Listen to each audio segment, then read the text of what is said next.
Bismillahirrahmanirrahim. Assalamualaikum warahmatullahi wabarakatuh. Waalaikumsalam warahmatullahi wabarakatuh. Sampurasun. Amin.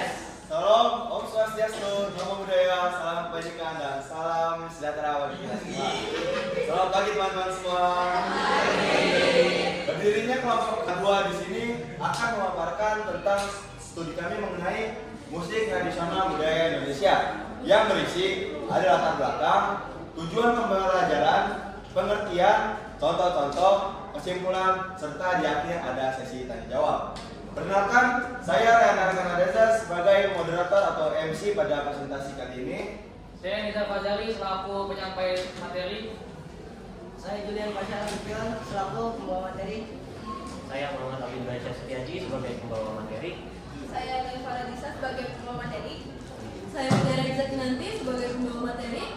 Saya Kaina Dikasipa sebagai pembawa materi.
Oke, langsung saja kita lanjut ke materinya. Selamat mendengarkan.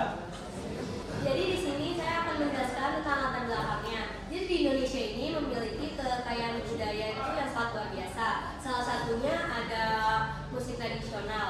Musik tradisional bukan hanya sekadar hiburan, tapi juga sangat berpartisipasi dalam melestarikan budaya dan identitas bangsa. Kami memilih musik tradisionalnya itu ada tanjidor, ada degung, sama ada reog sebagai objek presentasi kami ini. Kami memilih tiga itu karena mereka itu memiliki tiga keberagaman budaya yang berbeda. Yang satu ada dari Ponorogo, yang satu dari Sunda, sama yang satu itu dari Betawi. Tujuan pembahasan, kami mempresentasikan ini untuk mengetahui dan memahami pengertian dari musik tradisional serta mana lebih dalam mengenai musik tanjidor, degung, dan reog sebagai bagian dari kekayaan budaya Indonesia. Pembahasan ini juga bertujuan untuk menambah wawasan pendengar mengenai asal daerah, fungsi dan ciri khas dari ketiga musik tradisional tersebut. Pengertian musik tradisional.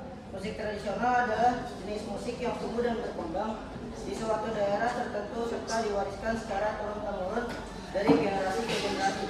Musik ini lahir dari kebiasaan, adat istiadat, serta nilai-nilai yang dianut oleh masyarakat setempat. Baik, untuk yang pertama ada tanjidor dari Betawi. Tanjidor adalah jenis musik tradisional yang berasal dari masyarakat Betawi dan sekitarnya. Musik ini berkembang sejak masa kolonial dan kemudian menyatu dengan kebudayaan lokal Betawi. Seiring waktu, tanjidor menjadi salah satu bentuk kesenian khas Betawi yang dikenal luas oleh masyarakatnya. Lalu, keberadaan tanjidor sering ditemukan dalam pesta pernikahan, hitanan, arak-arakan atau pawai, serta perayaan tertentu. Fungsinya yaitu untuk mempererat hubungan antar warganya. Yang kedua ada degung. Degung adalah jenis musik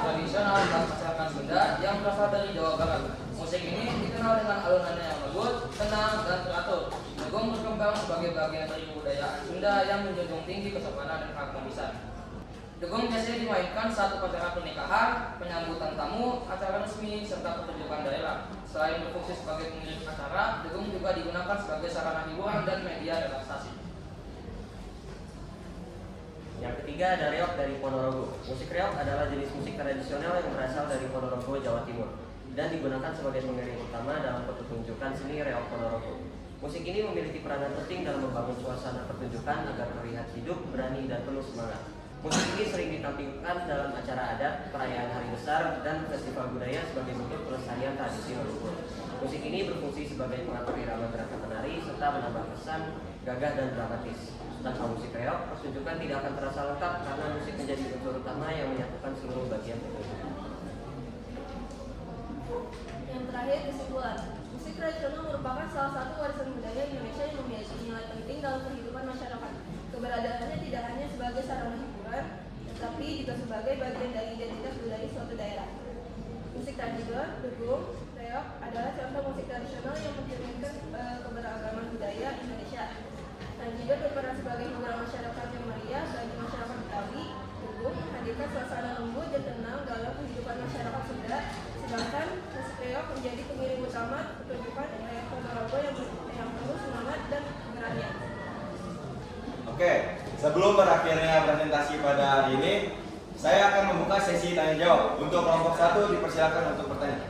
Assalamualaikum warahmatullahi wabarakatuh. Perkenalkan, nama saya adalah Putri dari kelompok 1. Izin bertanya, sejauh mana musik tradisional masih mampu membentuk identitas kolektif di tengah budaya global yang sebaik saja? Terima kasih. Selanjutnya untuk kelompok 3 dipersilakan untuk bertanya. Oke, perkenalkan saya Gauti Siantaru dari kelompok 3. Izin bertanya, kan ini musik tradisional yang tentang budaya di Indonesia. Apakah ini masih efektif untuk membawa budaya Indonesia menuju globalisasi yang lebih luas atau ternyata budaya musik ini tidak terlalu efektif? Terima kasih. Untuk kelompok 4 dipersilakan untuk bertanya. Assalamualaikum warahmatullahi wabarakatuh.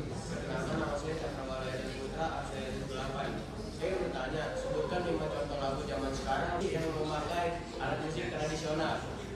Izinkan untuk kelompok kami untuk berdiskusi dulu ya. Oke, izinkan kami menjawab untuk pertanyaan kelompok 1 yang akan dijawab oleh Profesor Audin. Oke, terima kasih pertanyaannya dari kelompok 1. Jadi pertanyaannya, sejauh mana musik tradisional membentuk identitas kolektif di tengah budaya global yang sebaik-baik?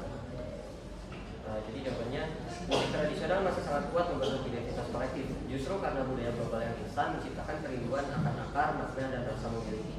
Tantangannya bukan globalisasi itu sendiri, melainkan apakah kita memperlakukan musik tradisional sebagai imban masa lalu atau bahasa hidup untuk masa kini. Saya akan menjawab pertanyaan dari Ataro, bagaimana agar lagu tradisional bisa meluaskan budaya dengan cara menampilkan ke daerah lain, ke negara lain bisa untuk pelajar dan juga untuk media sosial bisa. Baik, lalu saya akan menjawab pertanyaan dari Cakra. 5 lagu zaman sekarang yang memakai alat musik tradisional ya. Jadi yang pertama itu ada lagu Lati, karya Virginius feat. Sarah Fajira. Itu menggunakan gamelan Jawa dan vokal sinten. Lalu yang kedua ada Semesta, karya Raisa, memakai nuansa gamelan Jawa di bagian intro dan aransemen. Lalu yang ketiga ada Sang Dewi, lagunya Liodra, menggunakan instrumen tradisional Jawa yaitu gamelan. Lalu ada Tara, karya Diskoria feat. Rara Sekar, menghadirkan gamelan Jawa dengan sentuhan musik modern. Lalu yang terakhir ada Bali Bagus, karya Nafikula, memakai kendang Bali dan unsur musik tradisional Bali. Terima kasih. Sudah terjawab. Oke, selanjutnya untuk kelompok 5 dipersilakan untuk bertanya. Assalamualaikum warahmatullahi wabarakatuh. Perkenalkan, nama saya Tuhan Berat dari Abdul 4. Saya ingin bertanya, apa dapat jika musik tradisional tidak lagi dilestarikan, dan apakah menurut kalian solusinya itu musik tradisional perlu dimodernisasi? Selanjutnya untuk kelompok 6 dipersilakan untuk bertanya. Assalamualaikum warahmatullahi wabarakatuh. Perkenalkan, saya Syairani, saya dari